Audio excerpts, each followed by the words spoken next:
Hi YouTube, it's Ty. I just wanted to do something a little bit different today. Um, uh, for those of you who have been looking at my previous videos, I am currently trying to conceive or TTCing baby number 2, but I currently have a 3-year-old. It's currently July 5th, and she turned 3 in January of 2018, which is this year. And I kind of wanted to just backpedal a little bit and do my fertility journey with baby number 1. So it took us 2 years. A little bit of backstory: me and my husband got married in 2011.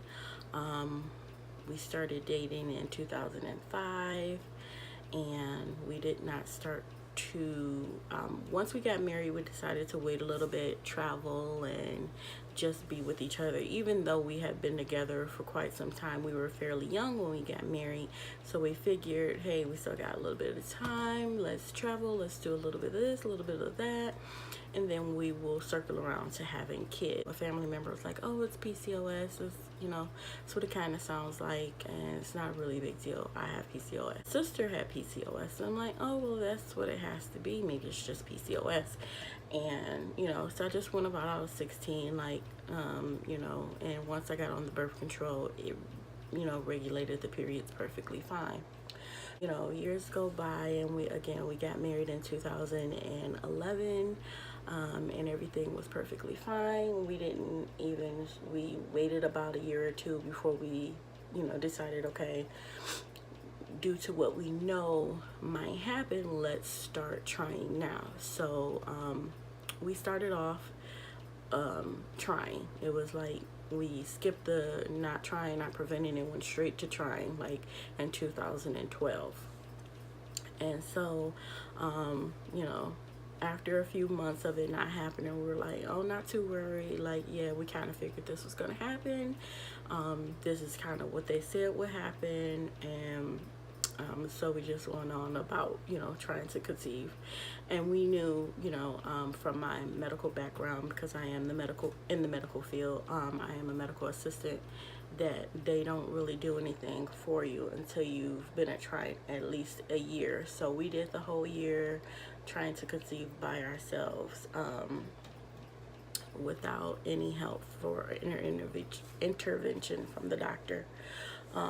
So after a year, fast forward to 2013, we went to my gynecologist, and she said, okay, we'll do testing. And so all these testing, thyroid, pituitary, all the hormones.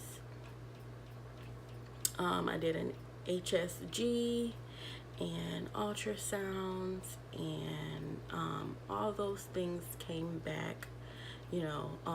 Hormones came back perfectly fine, no issues with my thyroid, no issues with anything. Then we did the HSG, which hurt like you wouldn't believe. Anyone that says that does not hurt is a monster, because it was incredible pain. I didn't have to do the SOS or sonohystogram. That is a little different from the HSG, is when they inject the dye, and the sonohystogram is when they inject the saline. And so I just decided to do that, and I don't know which is worse, but from working in the infertility OBGYN, like, a lot of patients say that sonohystogram hurts, but I firsthand tried the HSG, and it was just like, please be over anytime now. So that came back perfectly fine. And so my doctor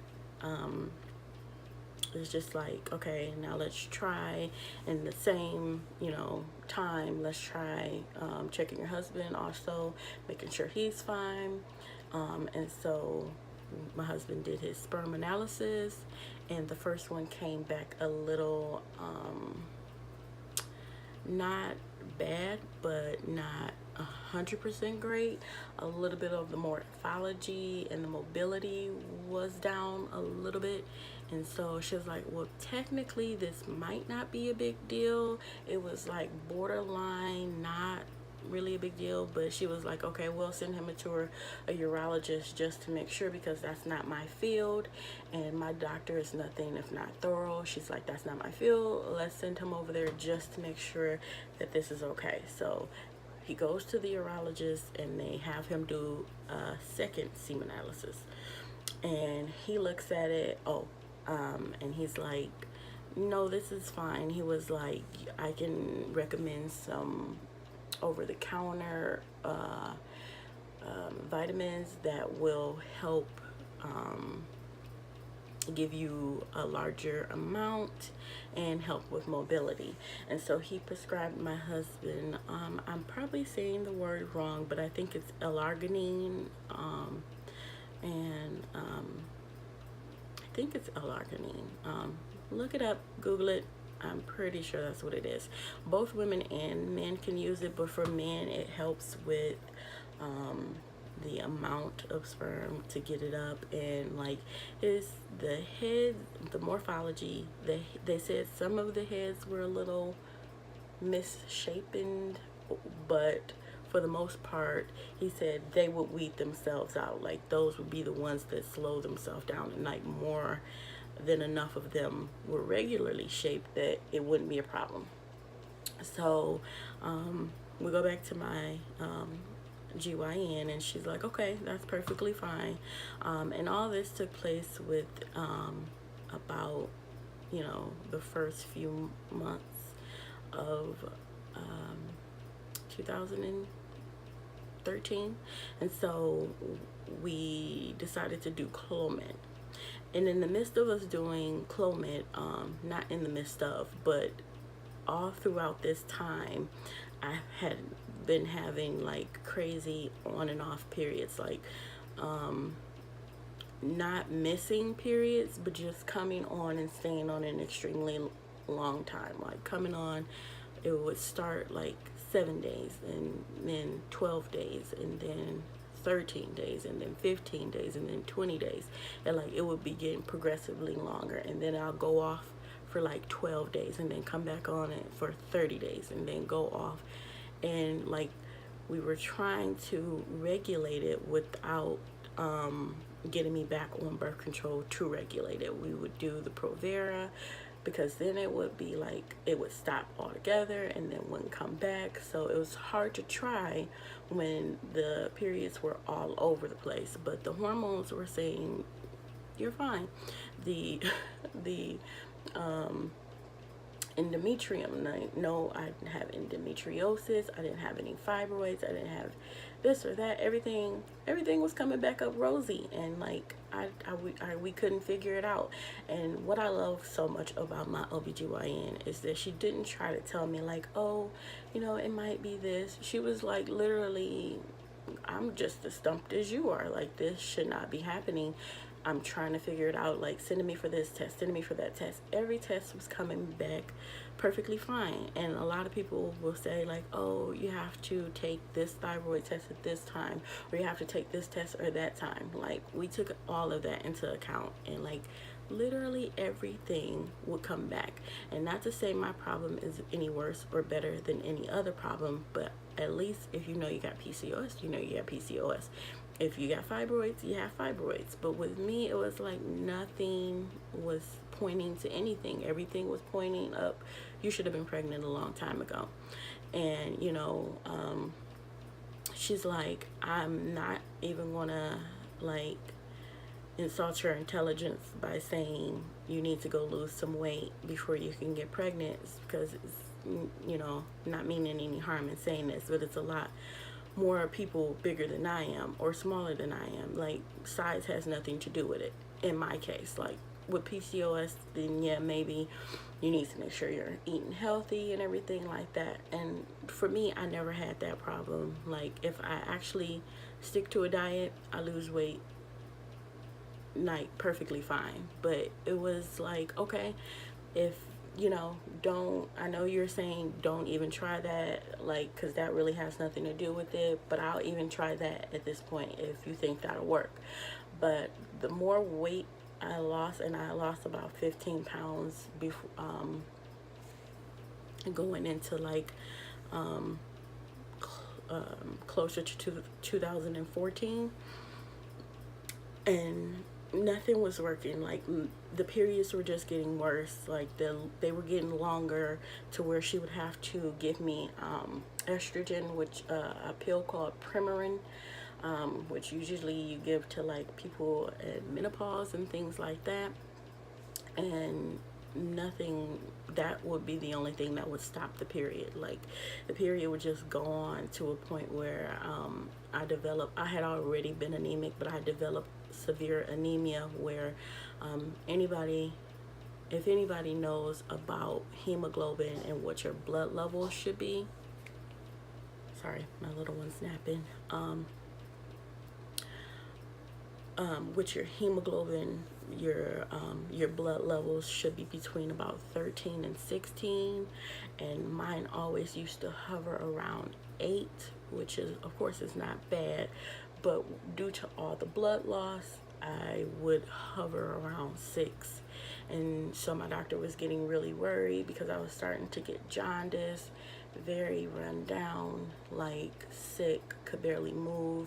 Like my heart would start racing if I just walked from my house to my car.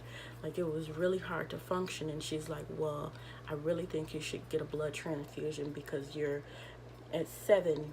At my age, they would want you to have a blood transfusion, and she's like, 5 is as low as they'll let you go before they get you give you a blood transfusion. And in the beginning, I fought it. Like when it was 7, and she checked it, and she's like, I really think you should get a blood transfusion. I'm like, just give me a little time. I'm gonna start taking these iron pills. But the iron pills didn't work because they were like making me super constipated because I needed to have a lot of it. IV infusion irons did not really work, and so she's like, you're gonna feel like crap and you're not gonna be able to get pregnant because your iron is too low. You can't do this. So I went and got my first blood transfusion, and so and that was in November of 2013. So no, December, because I had to be admitted to the hospital. And when I was admitted to the hospital, my doctor came and saw me, and she's like, we can't keep doing this. What I want to try next is a DNC. And usually we only do that for, people that have had miscarriages or abortions. But she said, sometimes if you're really careful, for women that we know are trying to conceive, we'll go in and we'll just lightly scrape your the uterine wall very lightly, and maybe something, she's like, something that we're missing on the ultrasound, or it could just be like a fresh start, like getting rid of like scar tissue and things like that. And so I was all for it. Me and my husband's like, anything to stop this crazy hemorrhaging, bleeding, like all the time, just always. And it wasn't even like large amounts of blood like every day. Sorry, TMI, but people in the TTC world, like all we do is TMI. So it's like the amount of blood I was losing wasn't even astronomical or anything. It was just over the amount of time that I was losing it. So we scheduled the DNC, but we could not get it done right away because of insurance.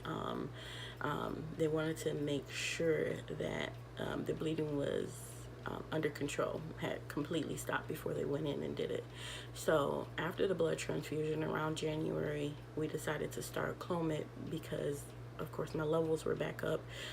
All other signs, that was the only bad thing I had was the anemia and bad iron levels. But with the blood transfusion, everything went back to normal. Like almost 2 or 3 days after I got the blood transfusion, I was feeling golden. It was perfectly fine. And so we started with Clomid, and January, nothing. Clomid 50 milligrams. And then she said, you know what, you can only do this 6 months. Let's bump you up. So February, we did Clomid 100 milligrams and nothing. By March, we had got the okay to go ahead and do the DNC. So late March, we did the DNC, and she said, okay, this time we're going to 150 because I wasn't ovulating with the 100 or the 50. So she said, let's do 150 for April of 2014. So before we did that, March, we did the DNC. So when my period came along in April, we did the 150 milligrams of Clomid. Those symptoms were not pretty. A lot of people would say like they get hot flashes, headaches, and things like that, and I had none of that stuff. I had what mimics like pregnancy symptoms, like low back or ovulation symptoms, like low back pain, like so much like cramping, like heartburn. It was like these things were crazy, and I never got that stuff before. And so I was just like, what is going on? There's like so many things. And but I knew it wasn't pregnancy because I was like, it started almost immediately after I started taking the Clomid, and it did not stop. So flash forward to May, I did the Clomid, did the DNC and everything. And when May came around, late May, not late May, it was actually Mother's Day. And again, I worked in OBGYN and infertility, and so like my period was due that day. And if my periods don't come, it's not a big deal because they're never regular. Then they will either not come or come. Like I don't question when they don't come because it happens so often that it means nothing. And I hadn't been having any symptoms like, but the Clomid related induced symptoms that I've been having, but nothing was different. So I just thought like, hey, I'll take a pregnancy test, you know, why not? I got plenty of them in my office, like, you know, just walked on back there, and I did it at work, like, and I don't even know what made me do it. I was just like, my period's supposed to be here today, why not? And so I went to the bathroom, and I remember it like it was yesterday. Like I used, you know, peed on the stick, or not the stick, sorry, the little dropper, dropped it in there. And while it was, you know, cooking or whatever, I washed my hands, and I refused to look down at it because over the time I had taken a million pregnancy tests within that 2-year period, and I'm just like, I didn't want to look down because I didn't want to be disappointed, and I wanted to look down, but I just couldn't make myself. So instead I just looked at myself in the mirror, and I just started talking to God, and I was like, if this is not the time, I understand, I won't be angry. And it was more of a pep talk to myself, I think, but also I just wanted to say it out loud. I just wanted to get it out there. I just wanted God to know that I understood, like, through all the frustrations, all of this, all of that, I had so much other stuff to be thankful for. And so I was just saying that, like, it's okay, I can get through this. This is not the end. We'll figure something else out. And like I said, I had not even really, I don't even know what made me do that. That was the first time in any of my peeing on a stick journeys that I had ever stopped to just like take a moment. I would always pee on it, and I would literally stare at it until I was sure it wasn't going to do anything, and then I'd chuck it. But after saying my little prayer, I looked down, and there were 2 lines, and I was like, and I was just like, after seeing so many negatives, I was like, no. Like, that's the only thing, also the only words I can form in my head is like, no. Like, I don't know. Like, no. So I just kindly put it in my pocket and went back to work. Cause just all the while thinking like, no. So, and that was in the morning time. And like in the back of my head while I was working, it was just like a little bit of happiness, but I wouldn't let myself have it. It was just like a little hope started to bloom deep down, and I'm like, I'm not going to play this game. Like I am okay. This was probably like a fluke. So when you take the next one, if it's negative, you are not going to be sad. You are going to understand. You're going to go about your business as usual. And so when I, drunk a little bit more, I think it was after lunch a little bit, when I went in and used another one. And this time, just like all the rest of them, I stared at it. I just watched it, and like at no time at all, not even a full minute, it was 2 lines. And so I'm freaking out in the bathroom at work, trying to figure out what the heck was going on. And I'm like, I don't understand. I don't understand. Like, I couldn't even form words. So the first thought I had was to call and tell my doctor, because she works 2 floors up. And so I know, like, everyone's first inclination is to tell their husband, but I had always knew I wanted to tell him in like a fun, not pee on a stick, and be like, we're pregnant together. Like, I wanted to surprise him type of thing.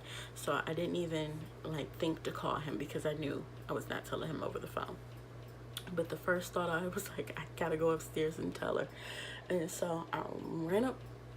No, I took the elevator. I took the elevator up to the 4th floor, and I'm like, buzz me back. And I go back, and they're like, she's in a room. And I was like, I'll wait. And so I waited for her to come out, and she's like, what's up? And I was like, oh wait, a little bit. When I went back there, and they're like, she's in a room, what's going on? And I'm like, I think I'm pregnant. I said, let me pee on one of you guys' sticks. So they went and got me one of their pregnancy tests, and I went and peed again, and I dipped it and sprinkled. And like I said, very quickly, 2 lines, and like we're all high-fiving everybody in the office. And so when she comes out of the room, she's like, what's up? And I'm like, come here, I want to show you something.